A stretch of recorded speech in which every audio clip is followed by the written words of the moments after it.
Hello guys, how are you? I'm Hardeep Singh. Welcome back to your own YouTube channel. IELTS updates and recent exams. For more updates related to recent IELTS exam writing test topics, listening, reading, practice test, and speaking, you got guesswork. Please, guys, participate in everyday listening and reading practice test to achieve your desired band score in your actual IELTS exam. Please hit the like and subscribe button. Press the bell icon for the upcoming notifications. Don't forget like, subscribe and share my YouTube channel and my Facebook page, IELTS updates and recent exams. Now turn to part 1. You will hear a conversation between an agent from the Student Job Centre and a student who wants to find a part-time job. First, you have some time to look at questions 1 to 3.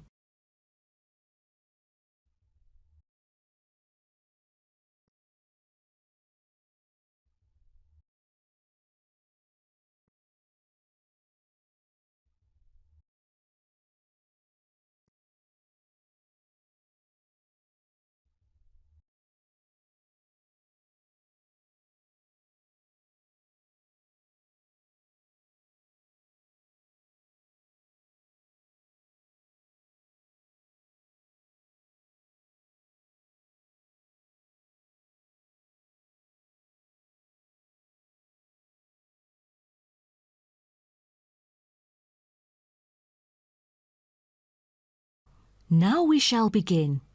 You should answer the questions as you listen, because you will not hear the recording a second time. Listen carefully and answer questions 1 to 3. Good morning. Oh, good morning. Is this, room number 316? Yes, that's right. So, is this the Student Job Centre? It certainly is. How may I help you? Well, actually, I'm looking for a job. A part-time job. Do you have anything available at the moment? Ah, yes. Are you a registered student? I'm afraid this service is only available to full-time students. Yes. I'm doing my degree in statistics studies. Here's my student card. Right. Well, let's just have a look at what positions are available at the moment. There is a job for social workers, and the workplace is in the House of the Disabled. That would be fine for me. What are the hours like? You'll have to work every day, and the payment is $9 per hour. However, the skills required are not very basic, so 3 days of training is needed. The pay is quite good, though I'm in my second year of study now, and must attend some courses during the daytime, so I'm afraid I can't make it for this one. Do you have any other positions? You know, ones that I could spare more class-free time on? That's not good then. Let's see. Here, there is one for security guards in the supermarket. What about the pay? The salary is pretty standard for this one. It's $25 per hour. Great! That's much higher than I would have expected. Are there any special qualities required? It sure offers quite a good salary. There's almost no requirement for this job except that you must wear a uniform which is provided. That's very nice then. But what about exact working hours for this? I hope it will be okay for me. The working time is from 9 a.m. to 5 p.m. and you only need to work 3 days each week. Before you hear the rest of the conversation, you have some time to look at questions 4 to 10.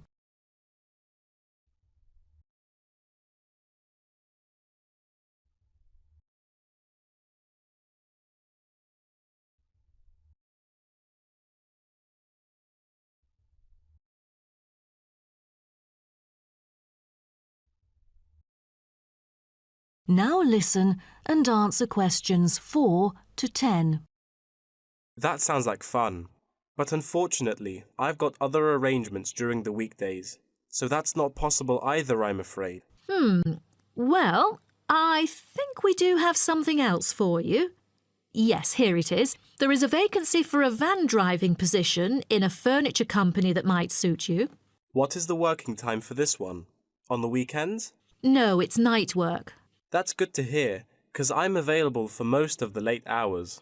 And the good thing for this is that you've got variable hours to choose from, though the payment is fixed. Any other restrictions for this one? Yeah, it requires the driver to have reliable driving skills. You know, in case of unnecessary damage or any unwanted possibilities of accidents. Night work is perfect, but I don't even have a driver's license, not to mention my horrible driving skills. No driver's license. That makes it impossible at all. All right. The last option that might suit you is a job as a data entry clerk. You'll be expected to work in a school. It's actually a good place, you know. Lovely. And what about the working hours? Not on weekdays, I hope. Actually, you'll be working only on weekends. You get a fixed salary and you're expected to be familiar with keyboarding skills. That's not the only limit, though, because I'm afraid personal transport is also a must. That's not a problem. I've got a bicycle to travel around with. Great. Now, just fill out this form and we'll see what to do next. Wonderful. That is the end of part 1. You now have 1 minute to check your answers to part 1.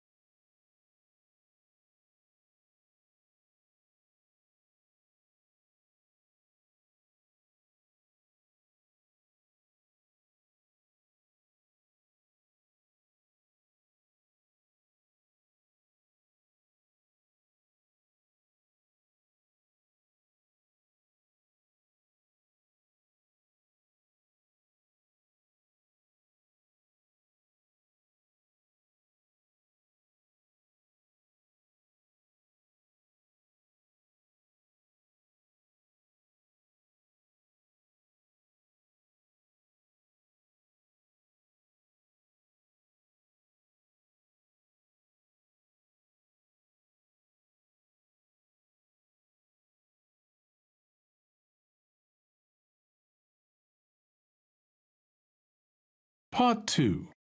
You'll hear a talk between an interviewer and an interviewee called Chris Evans from the Royal Caledonian Curling Club about ice curling. First, you have some time to look at questions 11 to 16.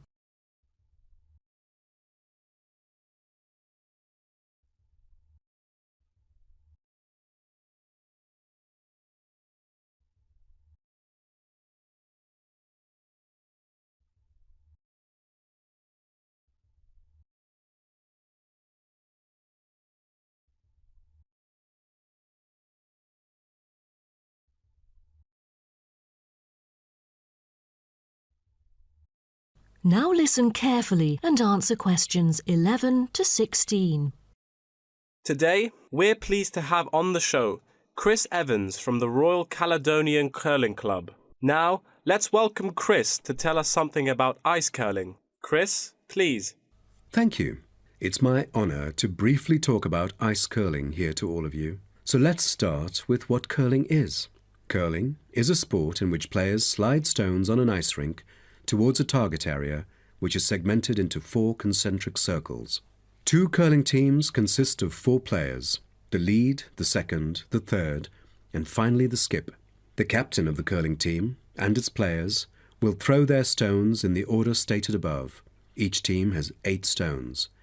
The purpose is to accumulate the highest score in the game. Points are scored depending on which stone is resting closest to the centre of the target area at the end of the game. The ice surface on which the game is played, or the rink in curling, is called the sheet. It is covered with tiny droplets of water that become ice and cause the stones to curl or deviate from a straight path. The curling players should slide the heavy polished stones or rocks across the ice curling sheets towards the house, a circular target marked on the ice, as I mentioned before. There are several pieces of equipment essential for a curling game, so a concise instruction will be given to you. The most important things are the curling brush, which is used to sweep the ice surface in the path of the stone, as well as the curling stone, which is sometimes called rock. The former is usually made of horsehair, and the latter is made of granite, mainly coming from Scotland. Curling shoes are similar to ordinary athletic shoes, except that the 2 shoes in a pair have dissimilar soles. The sole of the slider shoe, which is designed for the sliding foot, is typically made of Teflon. while the gripper shoe for the hack foot has a special layer of rubber applied to the sole. During the curling game, you may also find a stopwatch attached either to the player's clothing or the broom, which is used to time the stones over a fixed distance to calculate their speed. Before you hear the rest of the talk, you have some time to look at questions 17 to 20.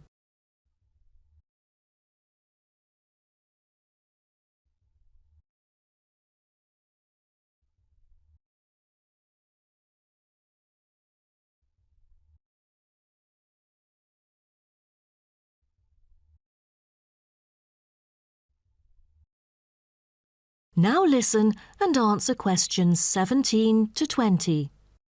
Now, a word about the development of curling clubs. Curling is thought to have been invented in medieval Scotland, and outdoor curling was very popular in Scotland between the 16th and 19th centuries, as the climates provided good ice conditions every winter. Kilsyth Curling Club is renowned as the first club in the world, having been formally constituted in 1716, and widely influencing ice curling development.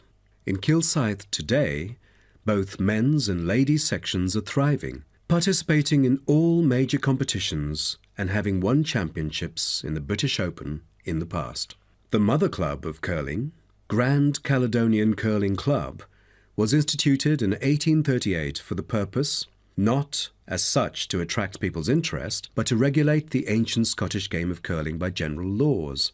With these official rules, the young curlers could be trained in a more professional way. By 1842, the new national club had sought to obtain royal patronage, and it has ever since been known as the Royal Caledonian Curling Club.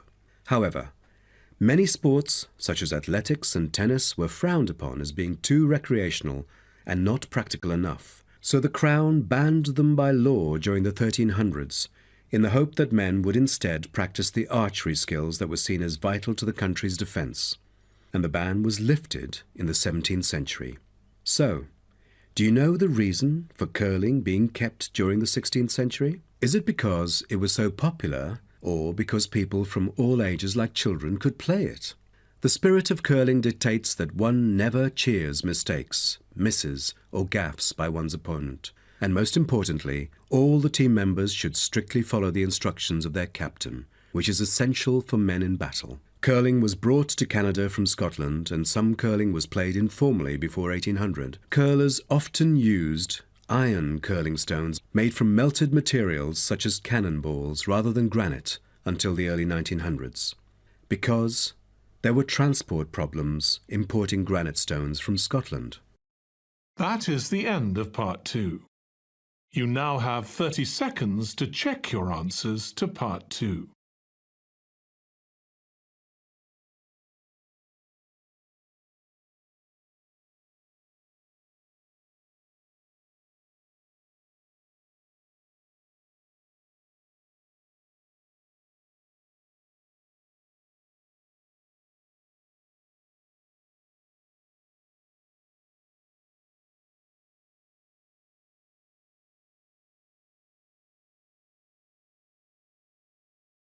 Part 3. You will hear a student called Greg talking to his student about the study of the wind farm in Australia. First, you have some time to look at questions 21 to 25.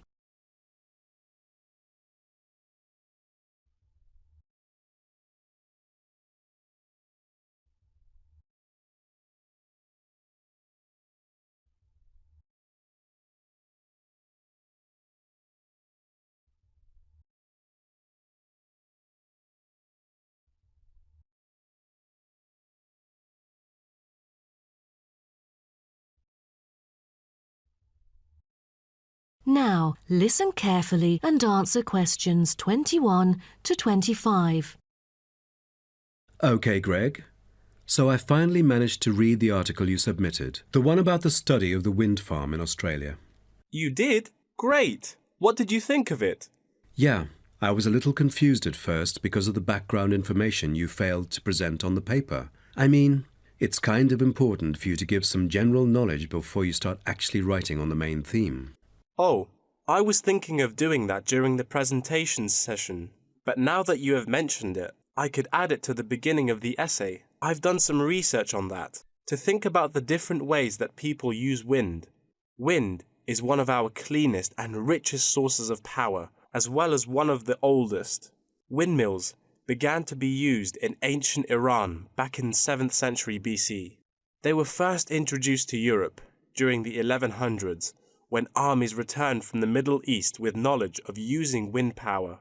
For many centuries, people used windmills to grind wheat into flour or pump water from deep underneath the ground. During the 1970s, people started becoming concerned about the pollution that is created when coal and gas are burned to produce electricity. People also realized that the supply of coal and gas would not last forever. Then, wind was rediscovered and carried out into research for the first time. Greg, why don't you just put all that information together and present that in the introduction part of your essay? Okay, I'll do that. What also intrigued me was that there were disadvantages about a wind farm. You see, all the conventional green scenarios for reducing carbon emissions include a dramatic upscaling in renewable power generated by wind, both on and offshore. However, the environmental impacts of this large-scale industrial deployment, both of turbines and power lines, frequently in relatively natural areas, are often neglected by climate campaigners. For example, wind turbines have the reputation of generating noise as well as electricity. So as more electricity is produced, they can be really noisy. Another thing is that some new turbine blades kill a worrying number of birds, especially large birds like raptors. But there must be a bright side, right? Yeah, of course. According to figures pulled together by consultants of the Intelligent Energy Systems using data from the Australian market operator, wind energy accounted for 50% of demand in the state. That's half of the power source. Besides, this one unexpected outcome really attracts lots of visitors and helps the local tourism. That's good to hear. Before you hear the rest of the talk, you have some time to look at questions 26 to 30.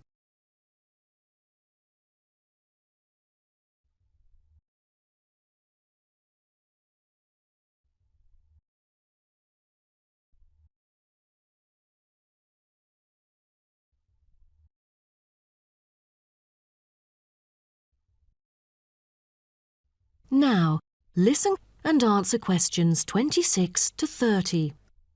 Oh, how about the structure?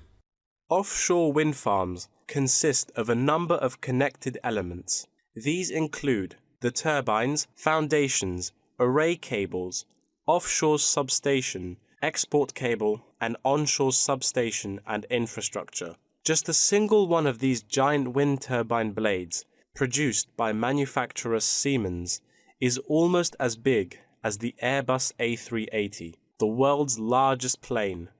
That's made in Europe. Impressive. Actually, at first, there were protests among residents who claimed themselves to be victims of land loss and noise. Then, policies came out really quick, and then they could get allowance from the government. From then on, things went smoothly. What would happen in extreme weather conditions? I mean, it could be dangerous if hurricanes occur. A motorized operating mechanism enables the device to be switched back on remotely. All versions feature the modular design and share the same complete range of standard accessories, thanks to its very extensive operating temperature range of -25 to 70 Celsius and its strong temperature range of -40 to 70 Celsius.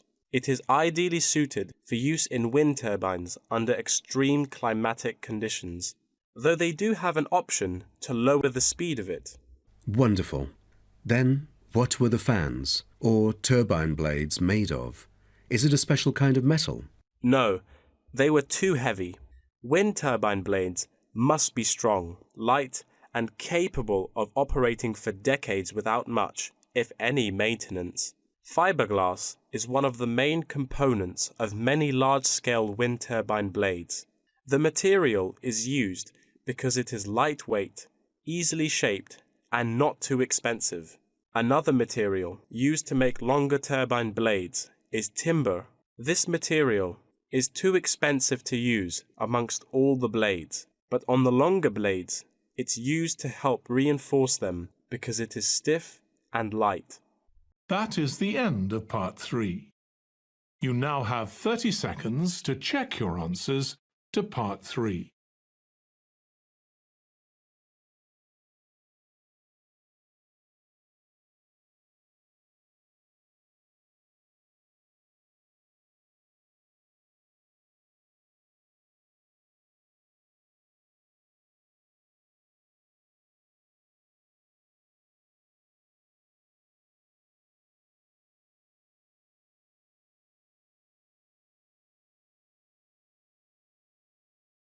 Part 4.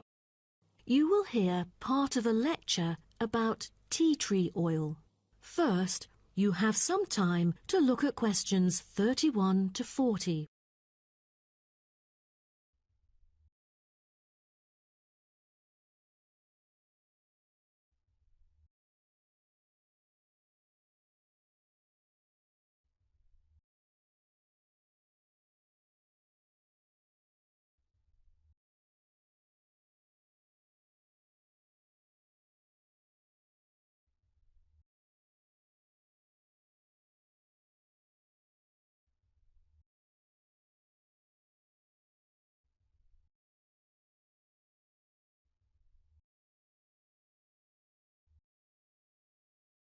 Now, listen carefully and answer questions 31 to 40. So, what I'm going to talk about to you today is something called tea tree oil, which was first extracted from Melaleuca alternifolia in Australia. This species remains the most important commercially. Several other species are cultivated for their oil extraction. There is a very long history of tea tree oil's use in aromatherapy. Traditionally, Melaleuca alternifolia leaves were crushed and the oil was inhaled by the Aborigines of Australia for the treatment of coughs, colds and also for the treatment of wounds. For instance, they chewed the young leaves to alleviate headaches and took them to treat sore throats or skin ailments. The Aborigines world was discovered by Willem Janszoon, a Dutch explorer who was the first European to sail to Australia. In 1606, he reached the northern coast of Australia in his ship. Then several voyages of exploration followed in the first half of the 17th century. The Dutch found it a paradise on earth for man's well-being, with timber, stone and lime for building. There was also plenty of salt, and the coast was full of fish. Besides, they found the characteristics of the diet there because they happened to meet 10 naked black Aborigines having a meal in the open air. While the value of tea tree oil originated from Australia, it was gradually known and tested by the outsiders. In the middle of the 18th century, Sir Hugh Palliser, an officer of the British Royal Navy who had been to Australia several times during that period, got serious injuries all over due to his experiences in several wars. For more than the last 15 or 16 years of his life, he seldom laid down on a bed because of the constant pain in his leg. Then he tried tea tree oil, as it was said that tea tree oil could operate as a very powerful immunostimulant for pre- and post-surgical care. The use of the name tea tree, also called paper bark trees, probably originated from Captain James Cook's description he made soon after he had arrived at the coast of New South Wales in 1770. At the time, he witnessed some Aborigines of Australia using one of the shrub's leaves to make an infused drink in place of tea.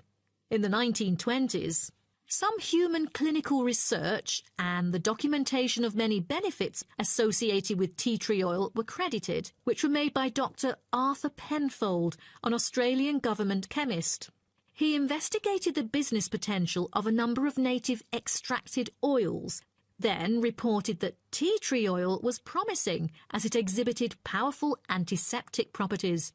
But after World War II, the entry of antibiotics declined the use of natural products in medicine, which had a negative effect on the production of tea tree oil.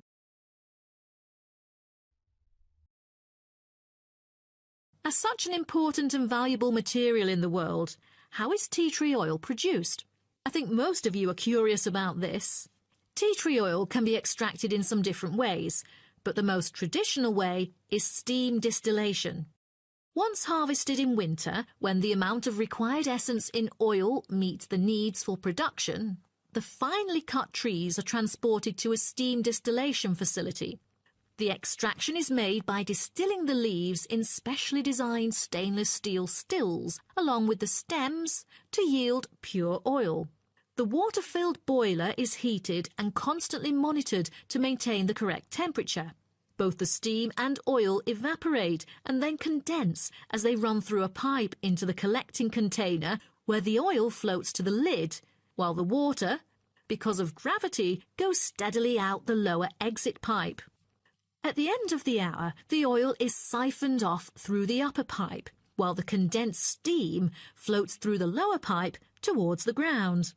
At the end of each distillation, all the spent plant material is hauled out of the still pot by hand with a short rake, piled onto a trailer and spread where required as a thick woody mulch. That is the end of part 4.